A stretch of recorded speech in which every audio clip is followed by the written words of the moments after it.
The sirens were screaming outside my living room window when I finally understood what 32 years of marriage had actually been worth. $2,000. That's what it cost my husband to betray me. Not even a good down payment on a decent used car. Just enough to buy his mistress a shiny piece of jewelry that I'd watched her show off at the company picnic 3 days later. Her wrist catching the sunlight while she laughed with the other women from accounting. The police officer was asking me something about pressing charges, but all I could focus on was the trembling in my hands as I held that damned credit card statement. The one I wasn't supposed to see, the one that proved everything. But I'm getting ahead of myself. Let me take you back 3 months, to when I still believed my life was exactly what it appeared to be. My name is Margaret, and I've lived in Phoenix my whole life. Born here, raised here, married here. The kind of woman who knows every cashier at the Safeway by name, and still sends Christmas cards with actual stamps. At 63 years old, I thought I'd seen enough of life to recognize the important things. A good man, a stable home, the comfort of routine. David and I had what everyone called a solid marriage.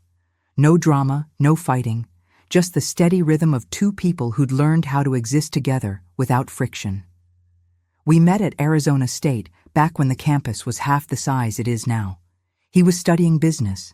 I was in education. We got married the summer after graduation in a small ceremony at the old courthouse downtown, back when Central Avenue still had those beautiful old buildings that they tore down for parking lots. We never had children, which some people found sad, but honestly, it never bothered us much. We had each other, and we had our routines, and that felt like enough. David worked his way up to regional manager at a manufacturing company. Nothing glamorous, but steady. The kind of job where you get a gold watch after 25 years and everyone claps. I taught 3rd grade at Desert View Elementary for 30 years before I retired. We lived in the same ranch-style house in Glendale that we bought in 1995, the one with the gravel front yard and the citrus trees out back. Grapefruit, mostly. Every winter I'd make marmalade and give jars to the neighbors. Our life was predictable in the best way. David left for work at 7:30 every morning, came home at 6. I'd have dinner ready. We'd watch Jeopardy together, him in his recliner, me on the couch with my crossword puzzle. Weekends meant yard work and grocery shopping and maybe a movie if there was something good playing at the Harkins on Bell Road. We went to the same Italian restaurant every anniversary, ordered the same dishes, tipped the same 20%. I thought I knew him. God, I really thought I knew him. The thing about a long marriage is that you stop looking. You stop questioning. You accept the surface because digging deeper feels like accusing. And who wants to be that wife? The suspicious one, the paranoid one. So when David started working late more often last spring, I didn't think much of it. Budget season, he said. Corporate was breathing down their necks about quarterly numbers. Made sense. When he seemed distracted at dinner, scrolling through his phone instead of watching Alex Trebek, I figured he was stressed. When he started going to the gym 3 mornings a week, something he'd never done in 3 decades, I was happy for him, taking care of himself, getting healthy. I was so proud of my trusting nature, so proud of not being one of those wives who checked phones or demanded passwords. I gave him space. I gave him privacy. I gave him every benefit of every doubt. The money thing started small, too. Little things I noticed, but didn't let myself notice, if that makes sense. The checking account balance seemed lower than it should be. But David handled the finances, always had. He was good with numbers. That was his job. When I mentioned it casually one evening, asking if we were spending more than usual, he got this look. Not angry, just disappointed. Like I'd accused him of something terrible. He reminded me that my retirement income was fixed, but expenses kept rising. Property taxes had gone up. Car insurance. The air conditioning unit needed replacing last summer. Hadn't I seen the bill? I felt guilty for even asking. Here he was, working himself ragged to keep us comfortable, and I was questioning his management of money. What kind of wife does that? I apologized. Actually apologized. Made his favorite pot roast the next night to make up for it. Looking back, I can see how perfectly he played it. But when you're inside the story, you can't read the cover. The real turning point came in early September. My Aunt Constance passed away. She was 92, lived a full life, no tragedy there. But she'd always been fond of me, and when her will was read, I found out she'd left me a small inheritance. $25,000. Not life-changing money, but significant. Enough to finally replace our ancient kitchen appliances. Maybe take a real vacation for once. We'd never been anywhere exotic, never even left the Southwest. David seemed excited when I told him. We sat at the kitchen table with the lawyer's letter between us, and he held my hand and said we should be smart about it. Invest it properly. Make it grow. He knew a guy at work, someone in their finance department, who could help us get better returns than a regular savings account. Did I trust him? Of course I trusted him. We deposited the check into our joint account on a Tuesday. David said he'd set up a meeting with his finance contact for the following week. He'd handle everything. I didn't need to worry about the details. Wasn't that sweet of him? Taking care of the complicated stuff so I didn't have to stress? I literally thanked him for it. The company picnic was on a Saturday in late September, held at a park up in Peoria. One of those sprawling desert parks with ramadas and volleyball courts and that slightly neglected grass that never quite looks green in Arizona. David's company did this every year, a whole catered affair with a DJ and games for the kids that didn't exist and too much potato salad.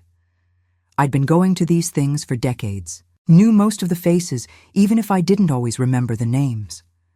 David was over by the grills with some of the managers, that forced laughter that men do when they're trying to network but pretend they're not. I was helping myself to a lemonade when I saw her. Natalie.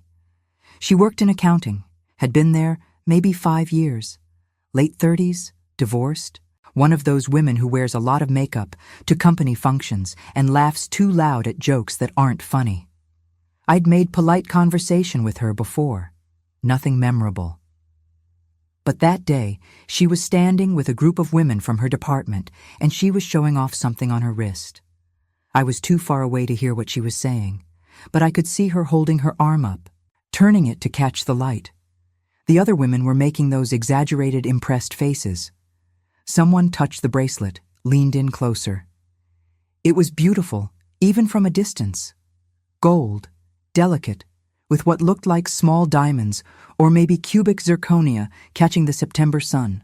The kind of thing that costs real money either way.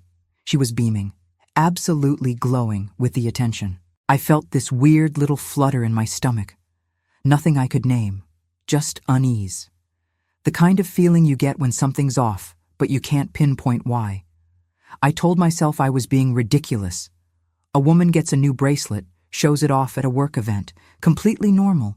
Maybe she bought it for herself. Maybe it was a gift from a boyfriend. Why would I care? But I couldn't stop watching her. The way she kept touching it. The way she'd glance around the park like she was looking for someone specific to notice. And then she looked toward the grills, toward the group of managers, and her eyes found David. Just for a second. Just long enough for them to make eye contact. Just long enough for him to give the tiniest nod before turning back to his conversation. My throat went dry.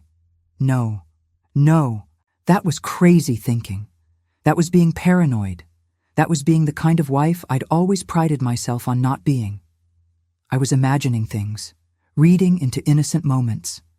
I finished my lemonade, threw the cup away, went back to the table where I'd left my purse, smiled at people, made small talk about the weather and the food, and wasn't it nice that they'd picked a cooler day for once? I tried to shake it off. I really did. I forced myself to eat a burger, tasteless as cardboard in my mouth. I joined a conversation with some of the older wives about a new restaurant that had opened in Scottsdale.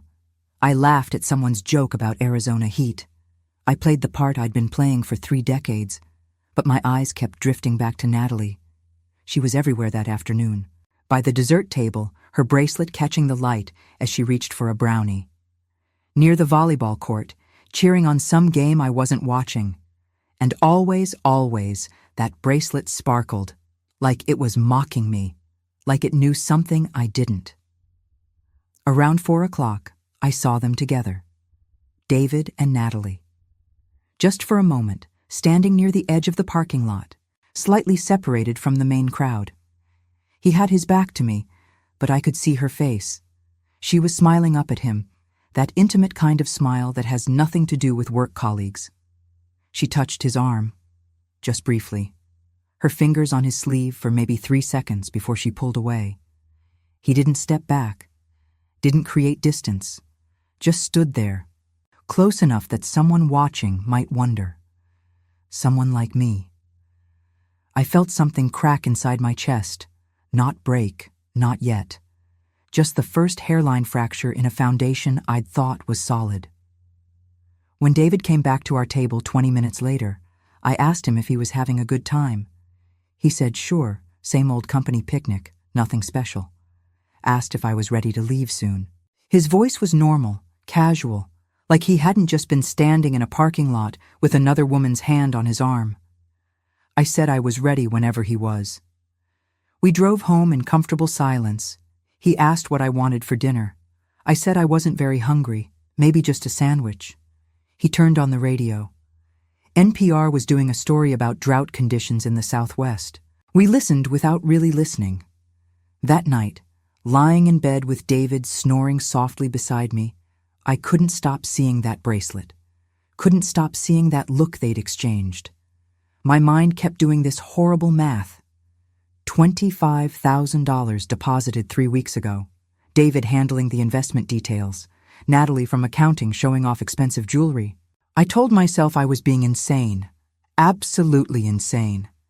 David loved me. We'd been married for 32 years. He wasn't the type. He'd never given me any reason to doubt him. This was grief talking, probably. Losing Aunt Constance had stirred up weird emotions. I was projecting, being irrational. But that bracelet. God, I couldn't stop thinking about that bracelet. I did not sleep that night. Not really. Just laid there in the dark, listening to the hum of the air conditioning and the occasional car passing on our street, trying to talk myself out of the suspicion that had taken root in my chest. Have you ever had that feeling? That terrible, creeping certainty that something's wrong but you're too afraid to look directly at it? Like if you don't examine it too closely, maybe it won't be real? I spent the next few days trying to act normal, going through the motions, but I kept thinking about the money, about how David had been so eager to handle the investment himself, about how he'd never actually shown me any paperwork, about how, now that I thought about it, he'd been vague about the details when I asked. On Wednesday, I did something I'd never done in 3 decades of marriage. I went into his office, the small bedroom we'd converted years ago, the one with his desk and file cabinet and all the household paperwork. He was at work. I had hours. My hands were shaking as I opened the file drawer. I started with the bank statements. David always printed them out, old school like that, filed them neatly by month. I pulled out September's statement and spread it on the desk.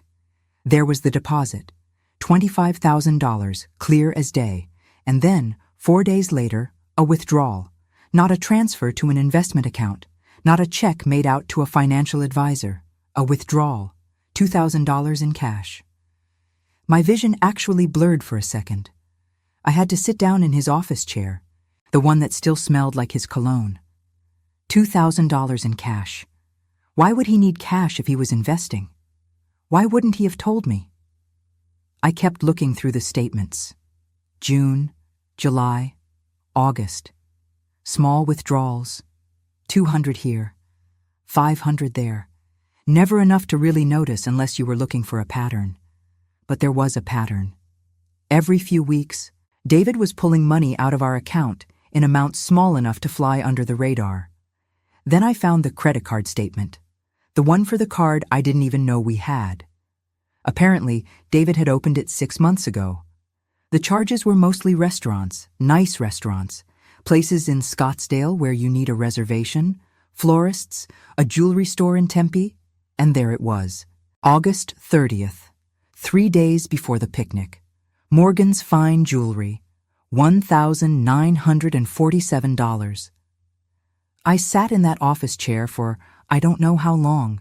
Could have been 20 minutes. Could have been 2 hours. The sun moved across the yard outside the window. The neighbor's dog barked. Life kept happening all around me while mine cracked open. My hands were steady as I took out my phone and photographed that credit card statement. Then the bank statements.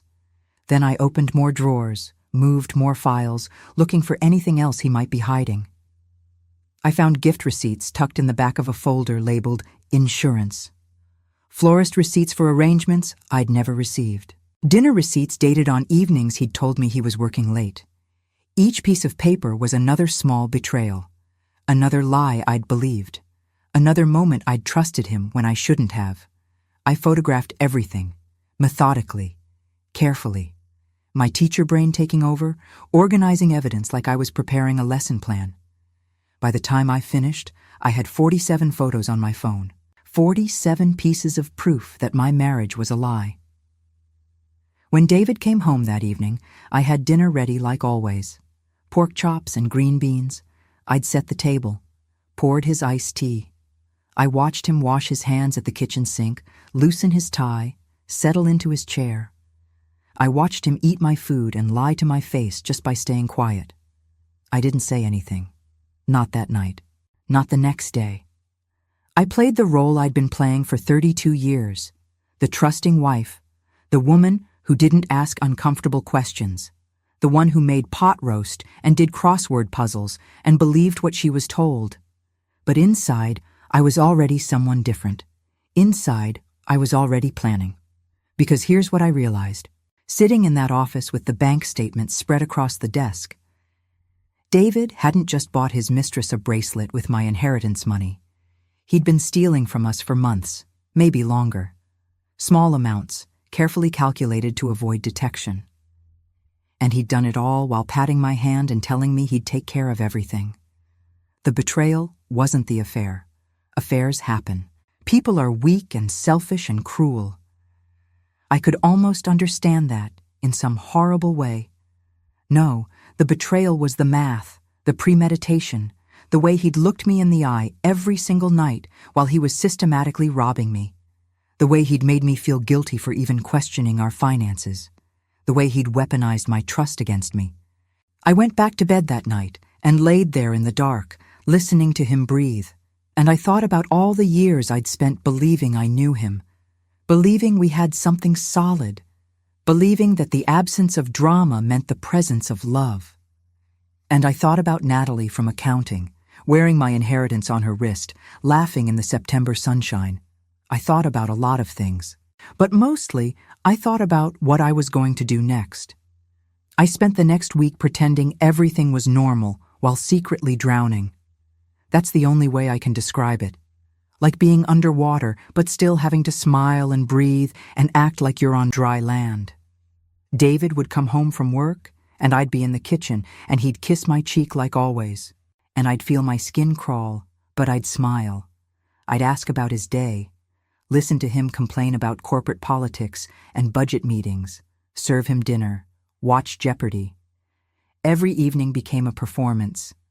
I'd set the table exactly the same way I always had. Folded the napkins, made sure his glass was full, smiled when he complimented the food. The normalcy of it all was suffocating, like wearing a mask that was slowly crushing my face.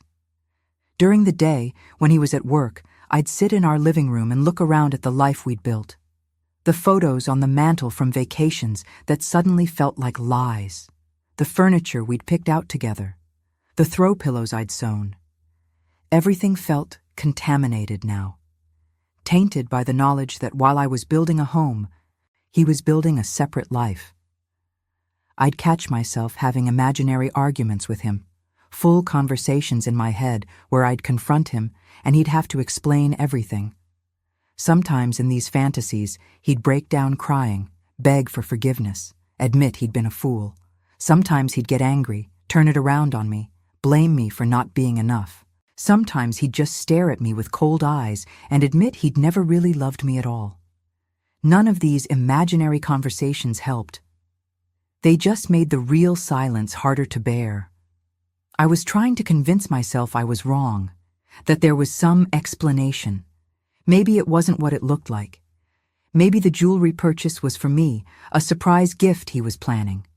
Maybe the cash withdrawals were for some legitimate reason I hadn't thought of. Maybe I was jumping to conclusions based on paranoid assumptions and one coincidental glance at a picnic. That's what gaslighting yourself sounds like from the inside. When you're so desperate to be wrong that you'll rewrite reality to make it fit. I kept reviewing the evidence when David was at work. Going back to that office, pulling out the statements, looking for something I'd missed that would make it all make sense. But there was nothing. Just more charges at restaurants I'd never been to. More cash withdrawals. More proof of a life he was living without me. On Thursday, I did something else I'd never done. I called David's office and asked to speak with Natalie from accounting. The receptionist put me through without question. Why would she question? I was the boss's wife. Calling about company picnic photos, I said. Wanted to thank everyone for such a nice time. Natalie picked up on the third ring. Her voice was bright, professional. I made small talk for exactly 90 seconds about the weather and the food, and wasn't the park lovely? Then, like it was the most casual thing in the world, I said I'd noticed her beautiful bracelet. Where had she gotten it? I was looking for something similar for my niece's birthday. The pause on the other end of the line lasted maybe 2 seconds, but I heard it. That tiny hitch of breath. That moment of calculation. Then she laughed, that too loud laugh I remembered from the picnic, and said it was from Morgan's in Tempe. A gift from someone special. She didn't offer more details, didn't need to. The guilt was in the pause. I thanked her, hung up, sat at the kitchen table with my hands shaking so hard I couldn't hold my coffee cup. A gift from someone special, Morgan's in Tempe, $1,947. The confirmation should have devastated me. Instead, it crystallized something, made everything sharp and clear. I wasn't crazy, I wasn't paranoid. I was right. And being right, as terrible as the truth was, felt better than the uncertainty had. That's when I stopped trying to convince myself I was wrong. I thought about confronting him right then, waiting for him to come home and just laying it all out. The statements, the credit card, the phone call with Natalie. But something stopped me. Maybe it was fear. Maybe it was strategy. Or maybe it was just that I knew if I confronted him without a plan, he'd talk his way around it. Make me feel crazy for accusing him. Turn it back on me somehow. David was good at that. I was starting to realize just how good. So instead, I started documenting everything. I'd learned from 30 years of teaching third graders that you need evidence when you make accusations. Kids will lie straight to your face if you don't have proof. Apparently, husbands will too. I made copies of all the bank statements, photographed the credit card bills with my phone, started a file folder that I hid in my craft closet behind the yarn David never touched. Every receipt I found, every charge I could track went into that folder. I was building a case like a detective, like a prosecutor, like a woman who was done being gaslit. I created a timeline too, wrote down every late night at work, every unexplained absence, every time he'd been distant or distracted, dates and times, what he'd said, where he'd claimed to be. I cross-referenced this with the credit card charges and found pattern after pattern. A dinner charge in Scottsdale on a night he'd said he was in a budget meeting. A hotel charge on a Saturday he'd claimed he was golfing with colleagues. The evidence was overwhelming, undeniable, and it made me feel powerful in a way I hadn't felt in years. But I was also falling apart. I lost 8 pounds that week, couldn't eat, couldn't sleep. I'd lie next to David at night and feel like I was sharing a bed with a stranger. Every time he touched me, I wanted to scream. When he reached for my hand during Jeopardy, I had to fight the urge to pull away. The man I'd spent 3 decades with had become someone I couldn't recognize. My sister Claire called on Friday. We talked every couple of weeks, nothing deep, just the usual checking in. She lived in Tucson, had her own life, her own problems. But that day, she could tell something was wrong. She asked if I was okay. I said I was fine, just tired. She didn't push. We talked about the weather, about Mom's upcoming birthday, about nothing that mattered. After I hung up, I cried for an hour straight. Just sobbed into a dish towel at the kitchen sink while the afternoon sun poured through the window and made everything look normal and beautiful and like my life wasn't imploding. The thing nobody tells you about betrayal is how isolating it is.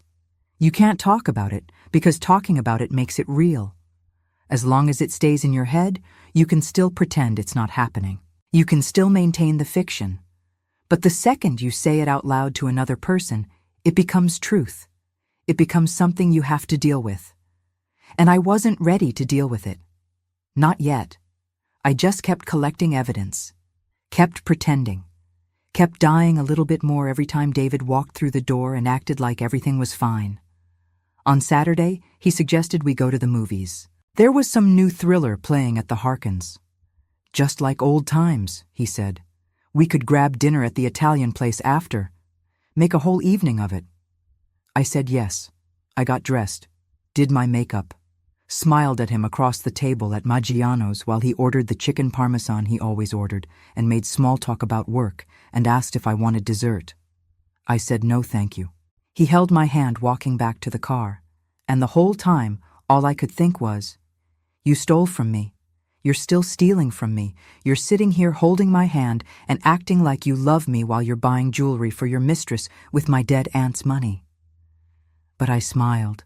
I laughed at his jokes. I let him hold the door for me, because I was starting to understand something important. David thought I was stupid, not in a mean way, not in a way he'd ever admit, but in that fundamental way that cheaters think their partners are stupid. He thought I'd never notice, never question, never look beyond the surface he presented. He'd spent 32 years training me to trust him, and now he was relying on that training to rob me blind. The realization made me feel sick and powerful at the same time. Because if he thought I was stupid, that gave me an advantage. He wouldn't see me coming. I later learned that 47% of women who experience financial infidelity in their marriages never see it coming until it's too late. That's almost half. We're taught to trust our partners with money, to not be suspicious, to believe that questioning finances means we don't trust them. And people like David know exactly how to exploit that training. They make you feel guilty for even asking. They make you the bad guy for wanting transparency. And by the time you realize what's happening, they've already cleaned you out. I was one of those 47%, but I was getting out before it was too late. Sunday morning, David went to the gym. His new routine that I'd been so proud of him for starting. He left at 6:30, said he'd be back by 8:30. 2 hours. I waited until his car pulled out of the driveway. Then I went back to his office. This time I wasn't just looking at bank statements. I was looking for everything. I went through every file in that cabinet, every drawer in his desk. I found things I wasn't expecting.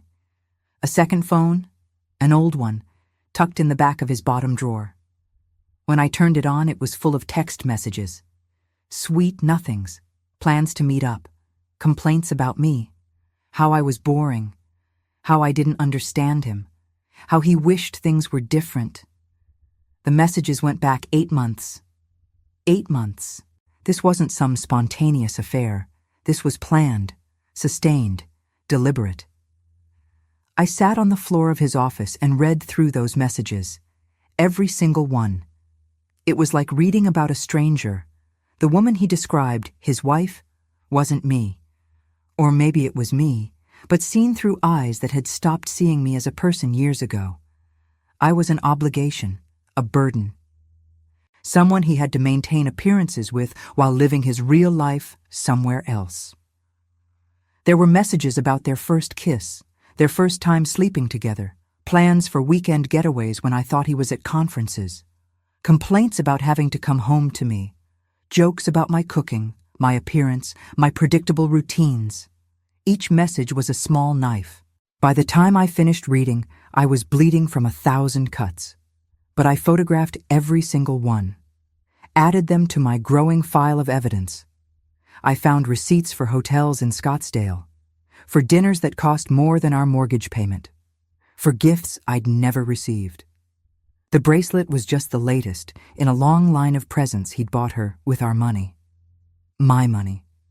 There was a receipt from a lingerie boutique, $234. I'd been wearing the same cotton nightgowns for 5 years because I thought we needed to save money. There were receipts from a spa, couples massage packages, romantic weekend getaways at resorts I'd suggested we visit for our anniversary, but he'd always said were too expensive. Too expensive for me, but not for her. I photographed everything, every text, every receipt, every piece of evidence I could find. My hands were steady now. I wasn't crying. I wasn't falling apart. I was cold and focused and methodical. By the time David came home from the gym, sweaty and cheerful, and asking what was for breakfast, I had everything I needed. I made him pancakes. His favorite, with the good maple syrup we saved for special occasions. He ate them while I watched and planned his destruction. The next morning, I called a divorce lawyer. Not just any lawyer, the best one I could find. Judith Martinez, with an office in downtown Phoenix and a reputation for absolutely destroying cheating husbands. She'd represented 3 of my former teaching colleagues. I'd heard the stories. Her consultation fee was $300.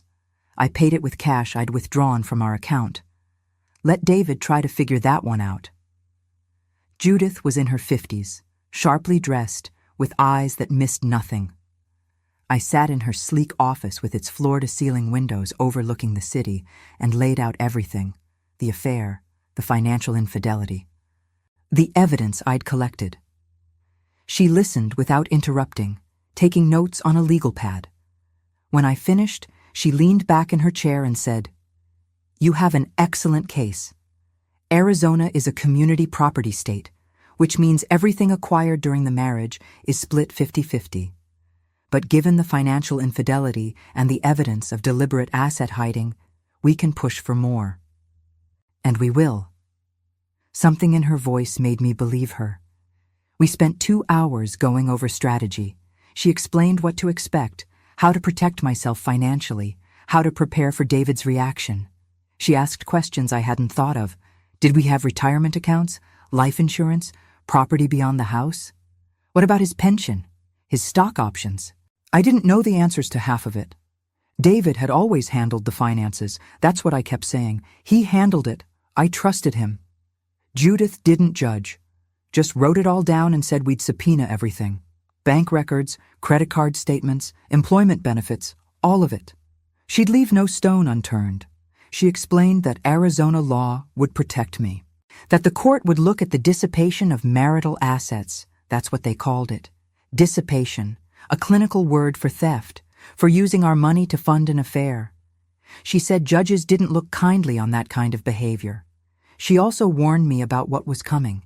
David would likely get angry, might try to turn it around on me, might claim I was the problem, that I'd driven him to this. She'd seen it 100 times. Men who cheat always find a way to make it the wife's fault.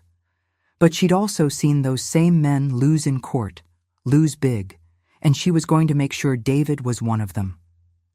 I wrote her a retainer check for $5,000, money I'd moved from our joint account into a new account in just my name 2 days earlier. Another thing David hadn't noticed yet. When I left her office, I felt different, stronger, like I'd finally stopped drowning and found solid ground. This wasn't about revenge, not exactly. It was about justice, about taking back what was mine, about refusing to be the stupid wife anymore. That night at dinner, David asked how my day was. I said it was fine, went to the library, read a book in the park, nothing special. He smiled at me across the table, completely oblivious. I smiled back. The papers would be ready to file by Friday. Judith had been clear about that. We were moving fast, not giving David time to hide assets or prepare. The element of surprise was crucial. But I needed more than just a legal case. I needed the truth out in the open. I needed people to know what he'd done. Because David's reputation mattered to him, his standing at the company, his image as a good man, a faithful husband, a solid citizen. That mattered more than almost anything. So on Tuesday, I did something that felt both terrifying and necessary. I went to see Helen. Helen lived next door, had for 15 years. We weren't close friends exactly, but we were good neighbors. She watered my plants when we went out of town. I brought in her mail when she visited her daughter in California. We chatted over the fence about gardening and complained about the heat and talked about nothing important. But Helen noticed things. She paid attention. And I had a feeling she'd seen more than she'd said. I knocked on her door around 3 in the afternoon, when I knew she'd be home from her morning walk, but before she started dinner. She answered with a smile, invited me in, offered iced tea. Her house was neat as always, full of family photos and the smell of vanilla candles. We sat in her living room with its big picture window that looked directly at my driveway, at David's car, at the comings and goings of our daily life. I didn't ease into it. Just said, "I think David's having an affair. I need to know if you've seen anything." Helen's face shifted. Not surprise exactly, more like resignation, like she'd been waiting for this conversation. She set down her tea glass, looked at me with those kind, sad eyes, and said, "Yes, honey, I've seen her." My stomach dropped even though I'd already known. Hearing it confirmed out loud made it real in a new way. Helen told me everything, how she'd noticed the woman showing up in the mornings when David was supposed to be at the gym. A silver Honda, always parked 2 houses down. How the woman would wait in her car until Helen went back inside, then walk up to our house. How David would let her in through the garage. How they'd be in there for an hour, sometimes 2, before she'd leave. Helen had seen it maybe a dozen times over the past few months. She'd thought about saying something, but didn't know how. Didn't want to be the bearer of bad news. Didn't want to interfere in someone else's marriage. "I kept thinking maybe I was wrong," Helen said, her voice soft. Maybe she was a business colleague. Maybe there was an innocent explanation. But the way they looked at each other when she'd leave, the way he'd watch her walk back to her car, I knew. I just knew. And I'm so sorry I didn't say something sooner. I wasn't angry at her for not telling me sooner. How could I be? I was the one living with him. I was the one who should have seen the signs. I asked if she'd testify to what she'd seen if it came to that. She said yes without hesitation. Said she'd write it all down, dates, times, everything she remembered. She went to her kitchen and came back with a notebook. Started writing right then, while I sat there watching. She had specific dates. She'd noted them in her calendar, probably not even realizing why she was doing it. March 15th, April 2nd, April 23rd. On and on. A timeline of betrayal, witnessed from a neighbor's window. When I left her house that afternoon, I had another piece of the puzzle. Not just financial evidence, not just text messages, but witness testimony from a credible third party who'd watched my husband bring his mistress into our home while I was out running errands. Our home, the one I'd cleaned and maintained and filled with 32 years of memories. The one I'd chosen paint colors for and hung curtains in and made into a space that felt safe. He'd brought her there, into our bed probably, into our life. The rage I felt was clean and cold and focused. That night, I started packing. Not obviously, just small things, important documents. Jewelry my mother had given me, photos I didn't want to lose. I put it all in a box and took it to Claire's house in Tucson on Wednesday, telling David I was visiting my sister for the day, which was technically true. Claire knew something was wrong the second she saw me. She sat me down at her kitchen table and demanded to know what was happening. And I told her everything.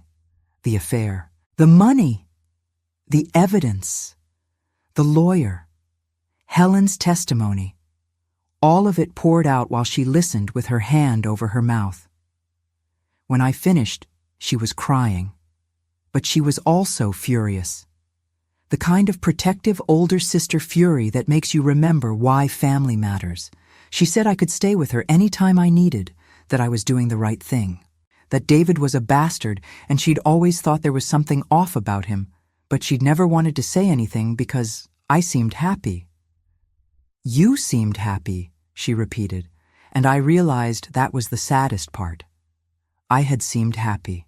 I'd convinced everyone, including myself, that I was happy, that our boring, predictable life was contentment rather than slow suffocation. I wasn't happy, I told her. I'd been asleep, mistaking peace for happiness, mistaking the absence of conflict for the presence of love.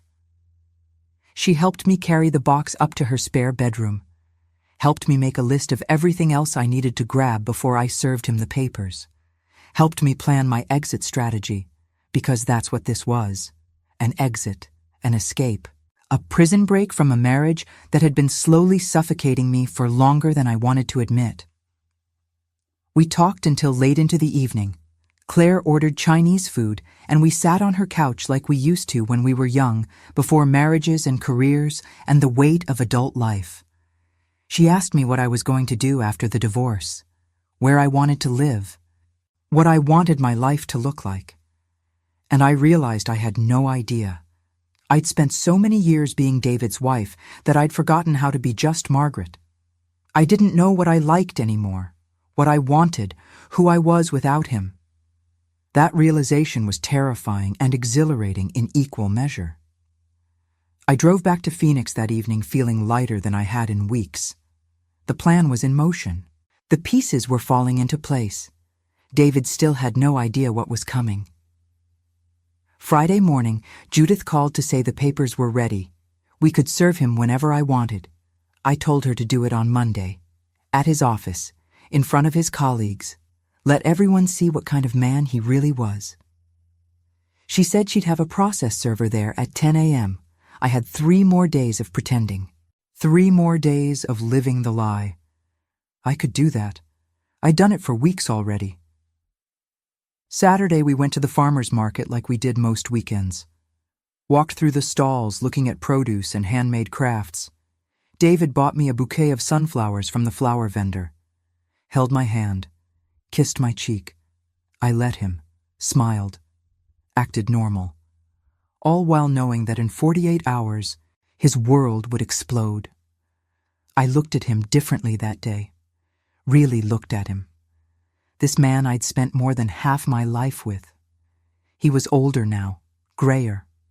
The lines around his eyes had deepened, his stomach had thickened. But he was still recognizable as the young man I'd married. Still David, except he wasn't. That David, the one I'd thought I married, maybe he'd never existed at all. Maybe I'd invented him, created a version of him in my mind that matched what I wanted to believe. And the real David, the one buying jewelry for other women and lying to my face, had been there all along. I watched him haggle with a vendor over the price of tomatoes. $3 versus $2.50.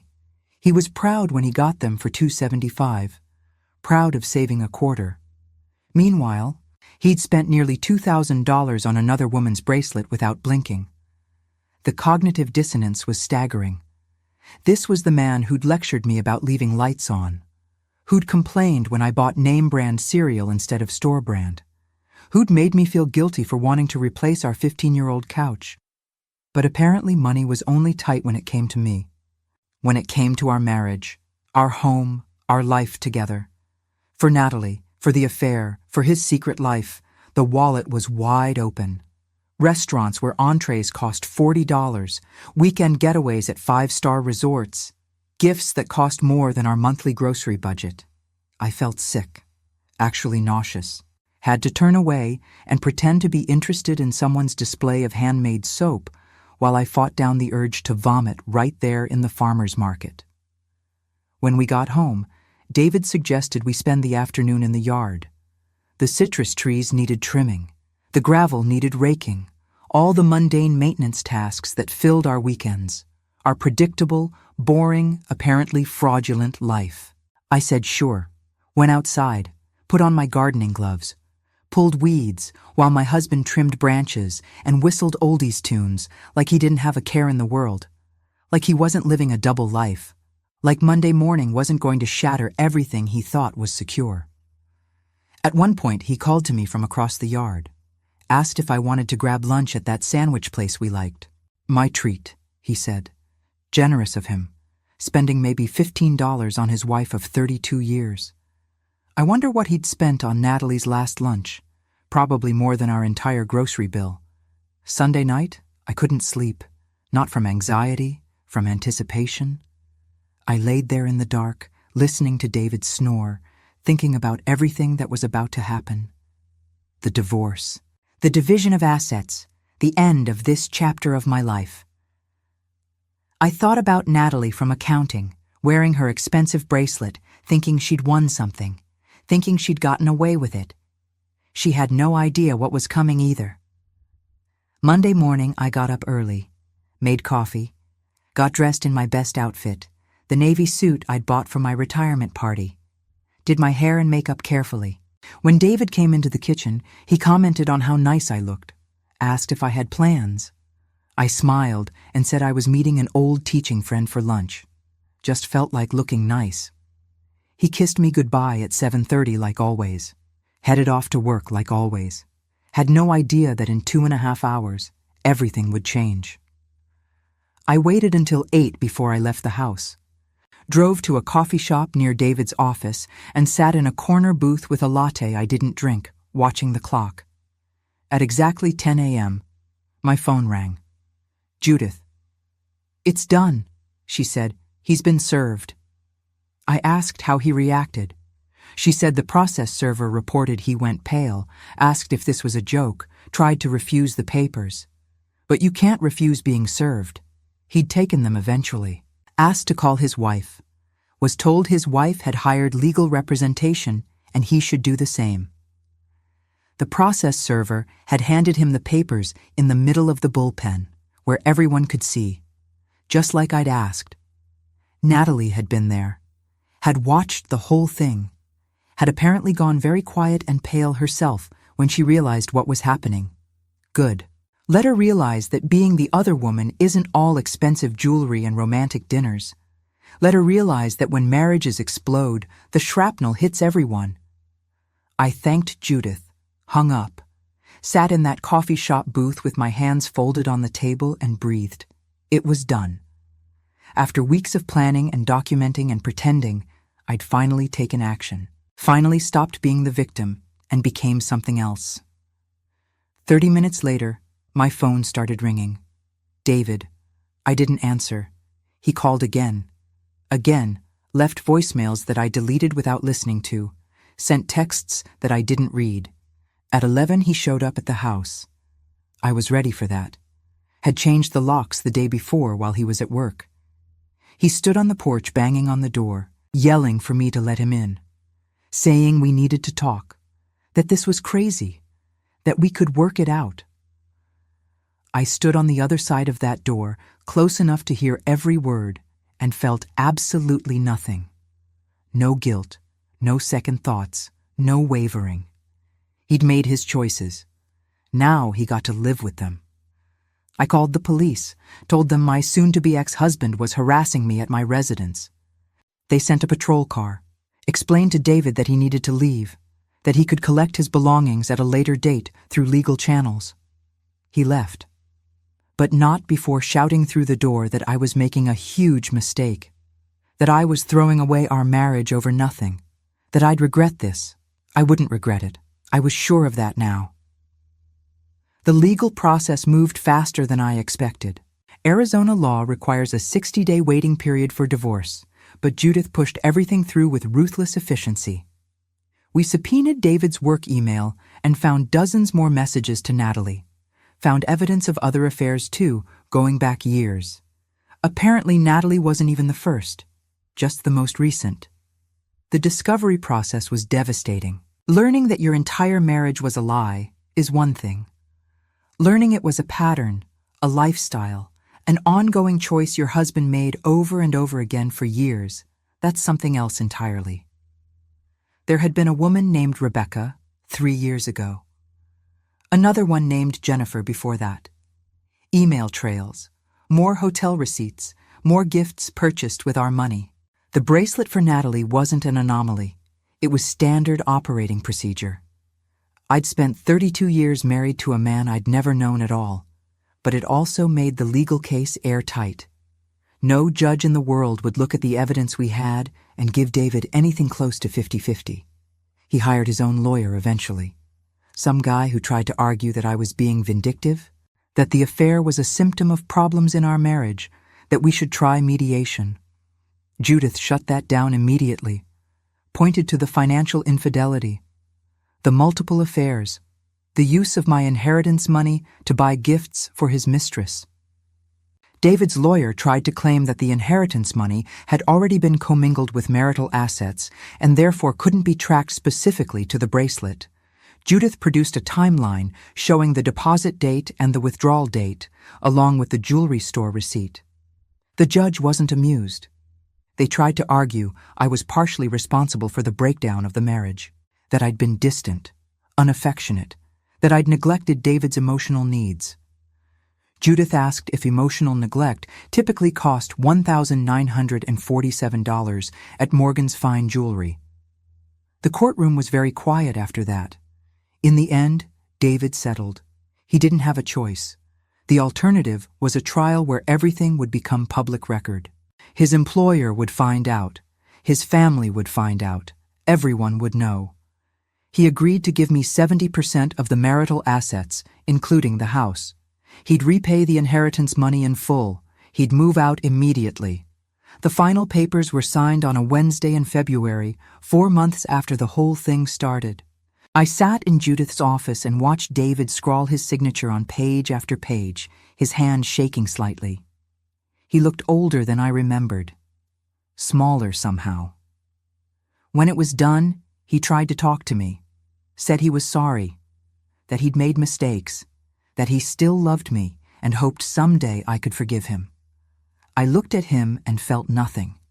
Not anger anymore, not sadness, just a kind of empty relief. I didn't respond, just gathered my copies of the paperwork and walked out. But the story doesn't end with the divorce. That was just the legal resolution. The real ending, the real justice, came from watching the consequences unfold. David's company found out about the affair through the process server incident. Apparently, having your divorce papers delivered in front of the entire accounting department is hard to keep quiet. HR launched an investigation into whether company resources had been used to facilitate the relationship. They found emails, expense reports for dinners that were supposedly client meetings but were actually dates with Natalie. He was demoted, lost his management position, took a 30% pay cut, still works there but in a different department. No more regional manager title, no more authority. Natalie got transferred to a different office. Scottsdale, I heard. She and David are still together, supposedly. Good luck to her. She got a cheater who'll cheat on her too. That's not punishment, it's just logic. But the real consequence, the one David couldn't escape, was the reputation damage. Phoenix is a big city, but a small community once you've lived here long enough. Word spread. His friends knew. His family knew. The guys he played golf with knew. His mother called me to apologize. Can you imagine? An 80-year-old woman calling her former daughter-in-law to say she was ashamed of her son, that she'd raised him better than this, that she understood why I'd divorced him. I told her it wasn't her fault, that David made his own choices. She cried, thanked me for being gracious, sent me a Christmas card that year. David's brother, who I'd always gotten along with, stopped speaking to David entirely. Family gatherings became awkward. Sides were taken. David lost more than a wife. He lost his place in the community. As for the money, the 70% of assets I'd won in the settlement turned out to be enough to set me up comfortably. I sold the house. Too many memories, too much pain soaked into the walls. Bought a condo in Tempe instead. Something smaller and modern with a balcony that faces east so I can watch the sunrise. Used some of the money to finally take that trip I'd always wanted. Went to Italy by myself, spent 3 weeks wandering through Rome and Florence and Venice, eating gelato and visiting museums and not answering to anyone. It was terrifying and lonely and absolutely perfect. I stood in front of the Trevi fountain one evening as the sun was setting and realized I was happy, actually happy, not performing happiness or pretending to be content, actually feeling joy for the first time in years, maybe decades. I made a wish and threw in a coin like all the tourists do. I wished for continued courage, for the strength to keep building this new life, for the wisdom to never settle for less than I deserved again. In Florence, I visited the Uffizi Gallery and stood in front of Botticelli's Birth of Venus for 20 minutes, just looking, just being present. A tour group shuffled past, their guide droning facts and dates, but I stayed. There was something about the way Venus stood on that shell, emerging fully formed into the world, that resonated with me. I felt like I was being born, too. At 63 years old, I was finally becoming myself. In Venice, I got lost, intentionally, wandered through narrow streets with no map, no plan, no David telling me we needed to stick to an itinerary. I found a tiny cafe down an alley, sat outside with an espresso and a pastry, and watched gondolas drift past on a canal so narrow you could touch both buildings if you stretched your arms out. A young couple sat at the next table, clearly in love, holding hands across the table and speaking in rapid Italian. They reminded me of what I'd thought David and I had been. Young love that would last forever. Promises made in good faith. But unlike me, maybe they'd get to keep those promises. Maybe their love would be real. I hoped so. I hoped they'd never know the particular pain of discovering that the person sleeping next to you is a stranger. An elderly Italian woman sat on the other side of me, alone like I was, with a small dog at her feet. She caught me watching the couple and smiled. Said something in Italian I didn't understand. I shrugged apologetically, said, "English?" She tried again. Heavily accented but understandable. Young love is beautiful, but old love, love that survives, that is stronger. I wanted to tell her that sometimes love doesn't survive. Sometimes it was never really there at all. But I just smiled and nodded. She meant well, and maybe she was right about some relationships, just not mine. When I got back to my hotel that night, there was a message from Claire, just checking in, making sure I was okay. I called her back, told her about the fountain and the gallery and getting lost in Venice. She said I sounded different, lighter, like I'd found something I'd been missing.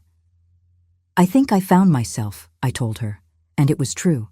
I started writing too, joined a memoir class at the community college. Started putting all of this down on paper, not for publication or anything grand, just to process it, to understand what happened and who I'd been and who I was becoming. The teacher said I had a gift for it, said my voice was authentic, said people needed to hear stories like mine. Maybe that's true. Maybe sharing this will help someone else recognize the signs earlier than I did. Maybe it'll give someone else the courage to walk away before they waste as many years as I did. Or maybe it's just therapy. Either way, it's helped. I'm dating now. Nothing serious. Just coffee dates and dinner conversations, and remembering what it's like to talk to someone who's genuinely interested in knowing me.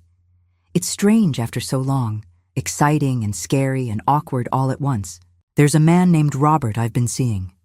He's a widower, lost his wife 5 years ago to cancer. He's kind and funny, and when he asks me questions about my life, he actually listens to the answers. He doesn't interrupt or talk over me, or dismiss my thoughts. He just listens. It's amazing how revolutionary that feels, being heard, being seen, being treated like a person whose thoughts and feelings matter. We met at a community garden, of all places. I joined after moving to the condo, needed something to do with my hands, some way to connect with the earth. He had a plot next to mine, was growing tomatoes and basil. We started with small talk about soil pH and watering schedules, then coffee, then dinners. Our first date was at a little Thai restaurant. Nothing fancy. He insisted on paying but didn't make a big show of it. Didn't need me to be impressed by his generosity. At the end of the evening, he walked me to my car and asked if he could see me again. Actually asked, didn't assume, didn't presume. I said yes. On our second date, we went to the botanical gardens. walked the trails, looked at the desert plants, talked about everything and nothing. He told me about his wife, Marie, how much he missed her, how grief had nearly destroyed him, how he'd learned to live with the loss instead of trying to get over it. I told him a little about David. Not everything. Not yet.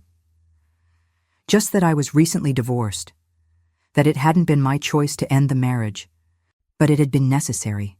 He didn't push for details, just said he was sorry I'd gone through that. Asked if I was okay now. I thought about it, really thought about it, and realized I was. I was okay, better than okay. I was building a life I actually wanted to live. We're taking it slow. Neither of us is in a hurry. We've both been through enough to know that rushing doesn't work. That building something real takes time and patience and honesty. He knows about David, about the affair and the divorce. I told him on our third date, figuring it was better to be upfront. He listened without judgment, said his wife had been the love of his life, but he was learning that you can have more than one chapter, that endings don't have to be permanent. I liked that. The idea that this wasn't just an ending, but also a beginning. Robert asks me questions. Real questions. Wants to know what I think about politics, about books, about the state of the world. He remembers details from previous conversations. When I mentioned I liked mysteries, he showed up to our next date with a recommendation, a book his wife had loved that he thought I might enjoy too. That's the thing. He doesn't hide his past, doesn't pretend Marie didn't exist. She's part of his story, and he honors that. I find it refreshing, honest. So different from David, who apparently had whole sections of his life I knew nothing about. We went to a movie last week, an independent film at a small theater in downtown Tempe. Afterward, we got ice cream and walked around, talking about the cinematography and the themes and whether the ending worked. He disagreed with my interpretation of a scene, but he did it respectfully. Explained his viewpoint, asked me to explain mine, actually seemed interested in understanding my perspective. I can't remember the last time David cared about my opinion on anything, but I'm not in a hurry. I spent 32 years in a marriage that turned out to be a lie. I'm taking my time figuring out what I actually want now. Some nights I still get angry, still think about all those years I wasted, still imagine what my life might have been if I'd seen the truth sooner, if I'd been braver, if I hadn't been so determined to be the good wife. I think about the younger me, the woman who married David right out of college, full of hope and plans. I wish I could go back and tell her things, warn her, give her the wisdom I've earned through pain. But I can't. And maybe that's okay. Maybe we all have to walk our own paths, make our own mistakes, learn our own lessons. What I can do is be here now, be present in this life I'm building, make different choices going forward, trust my instincts, speak up when something feels wrong. Never again let someone make me doubt my own reality. I've learned that starting over at 63 isn't the end of the world. It's terrifying, yes, it's hard. But it's also liberating. I get to decide who I am now, not David's wife, not someone's teacher, not the good daughter or the patient neighbor or any of the other roles I've played. Just Margaret, figuring out what Margaret wants, what Margaret likes, what Margaret will and won't tolerate. And you know what? Margaret is pretty okay. She's stronger than she thought, braver than she knew, more resilient than anyone gave her credit for. But mostly, I feel free.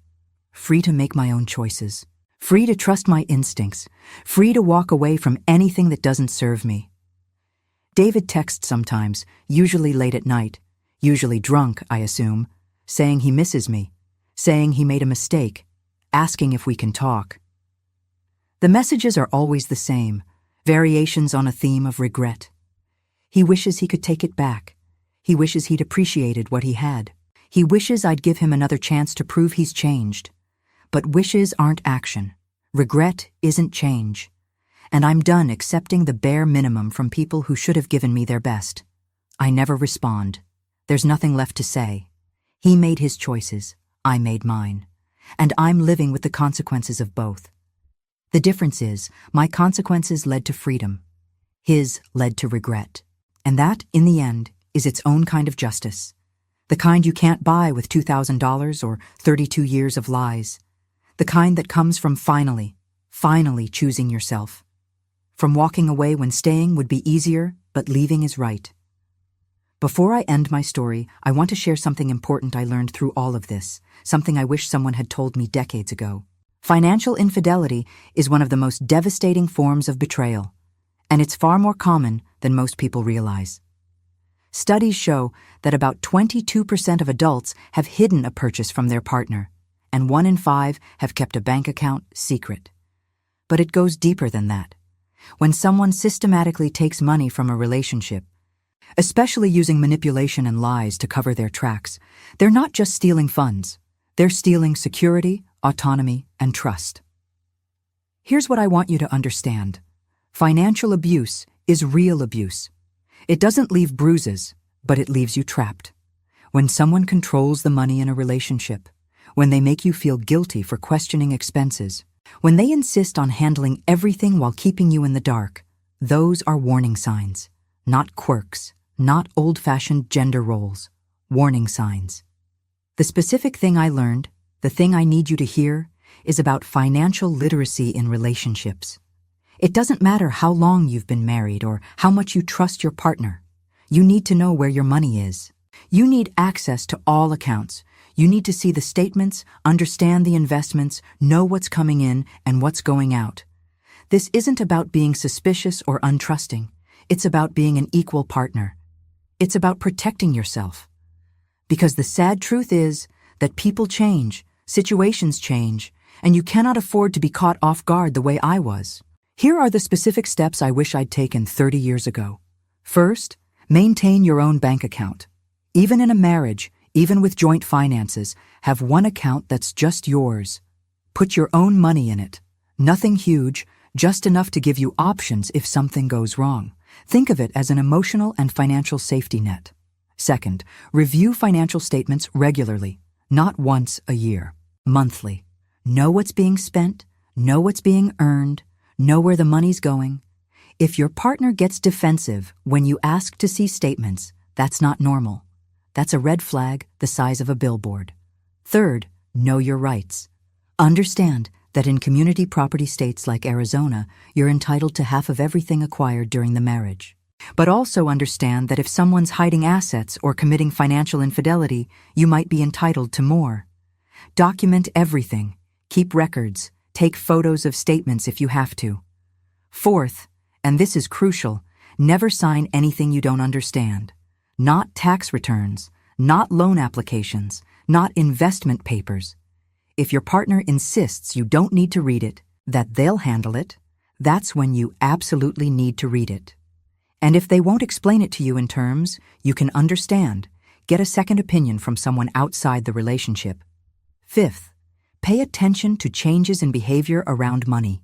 Suddenly working late more often, new interest in privacy around phones or email, defensive when asked about spending. These things matter. They're not proof of anything by themselves, but they're worth investigating. I know this sounds paranoid. I know it sounds like I'm telling you to not trust your partner. But here's the thing. Trust should be earned and maintained, not blindly given. A partner who truly loves and respects you will have no problem being transparent about finances. They'll want you to be informed. They'll encourage your financial literacy. If they don't, ask yourself why. The other piece of education I want to share is about recognizing emotional manipulation tactics. Because the financial theft wasn't the only abuse I experienced. The way David made me feel crazy for asking questions, the way he turned my concerns back on me, the way he used my trust as a weapon. Those were all forms of psychological manipulation. Gaslighting is when someone makes you doubt your own reality. When you notice something wrong, bring it up, and they convince you you're being paranoid or irrational or remembering incorrectly. David was a master at this. Every time I questioned a charge or noticed money missing, he'd make me feel guilty for not trusting him. He'd point to all the years we'd been together, all the times he'd been reliable, and use that history as proof that I was being unreasonable now. But past trustworthiness doesn't guarantee future honesty. People change, circumstances change. And someone who truly has nothing to hide won't make you feel bad for asking questions. If your partner regularly makes you doubt your own perceptions, if you find yourself apologizing for bringing up legitimate concerns, if you feel crazy even though your instincts are screaming that something's wrong, listen to those instincts. You're not crazy. You're being manipulated. One specific resource I found invaluable during my divorce was the National Network to End Domestic Violence. They have a financial literacy program that helps people understand their economic situations and plan for independence. They also have resources for recognizing and escaping financial abuse. Their website has detailed information on creating safety plans, documenting financial exploitation, and protecting your assets. Another resource is AARP's Fraud Watch Network, which focuses on protecting older adults from scams and financial exploitation, including exploitation by family members and spouses. They have hotlines, educational materials, and support groups. The Legal Aid Society in your state can also provide free or low-cost legal advice if you're dealing with financial abuse. Many states have laws specifically addressing economic abuse in relationships, and you may have more legal protection than you realize. But beyond resources and statistics and legal rights, here's what I really want you to take away from my story. You deserve transparency. You deserve respect. You deserve a partner who treats you as an equal, not as someone to be managed or controlled or kept in the dark. And if you're not getting those things, if you're feeling trapped or confused or like something's wrong but you can't quite name it, trust that feeling. Investigate. Ask questions. Don't let anyone make you feel bad for protecting yourself, because at the end of the day, the only person you can truly count on to look out for your interests is you. Not your spouse, not your family, you. I wish I'd understood that at 30, or 40, or 50.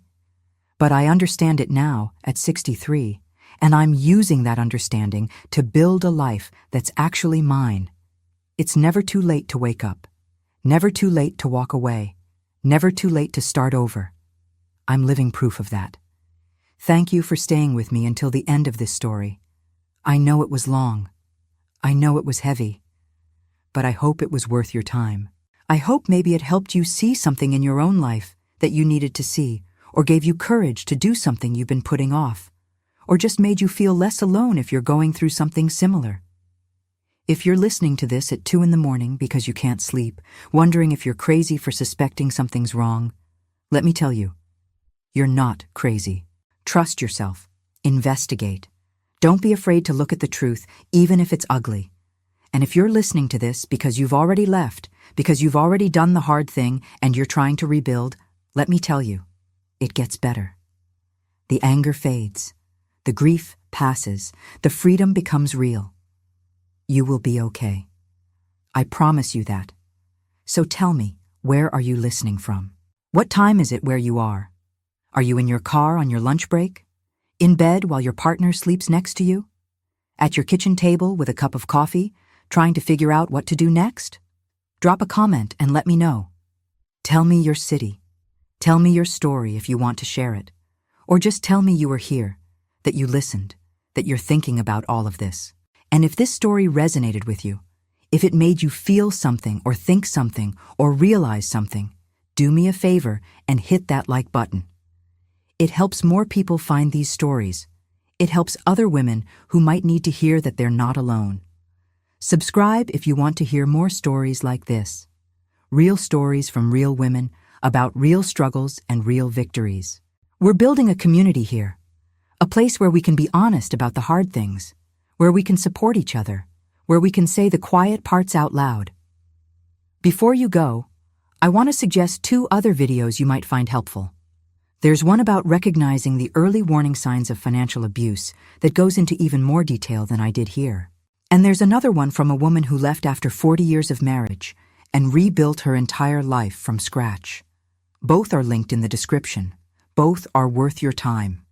Until the next story, take care of your heart, protect your peace, trust your instincts, and remember, it's never too late to choose yourself.